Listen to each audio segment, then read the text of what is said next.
Hello everyone, welcome back my mini blog. आज चाहिँ मेरो पार्सल आउनु आँटेको थियो। म चाहिँ यो पार्सलको लागि कहिलेदेखि एक्साइटेड भइरहेको थिएँ, एकदम एक्साइटेड पनि, पुरावाला एक्साइटेड। फाइनली मेरो पार्सल पनि आयो। म चाहिँ एउटा कुरा भन्नु मन पर्यो तपाईँहरूलाई, मैले यो पार्सल जब अर्डर गरेँ तबदेखि चाहिँ आज मात्र 3 दिन भएको छ र मेरो पार्सल आइसक्यो। म चाहिँ पार्सल पनि थापेँ।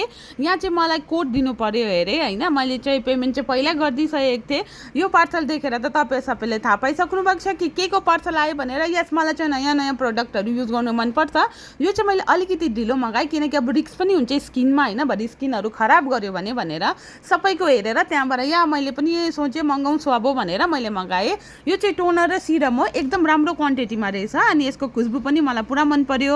अर्को चाहिँ हो मोइस्चराइजर र सनस्क्रिन, यो पनि राम्रो क्वान्टिटीमा थियो। फेस वास पनि थियो योसँग होइन, अनि योसँग चाहिँ कोकोनट वाटर, स्किन र हेयरको लागि ट्याब्लेट पनि थियो। कोकोनट वाटर त मलाई पुरा टेस्टी लाग्यो होइन। मैले यो ट्याब्लेटहरू जुन चाहिँ स्किन र हेयरको त्यो भिटामिन सी ट्याब्लेटहरू थियो, मलाई चाहिँ यति डरलाग्दो मन पर्यो। मैले त ट्राई पनि गरिहालेँ कस्तो हुन्छ भनेर हो।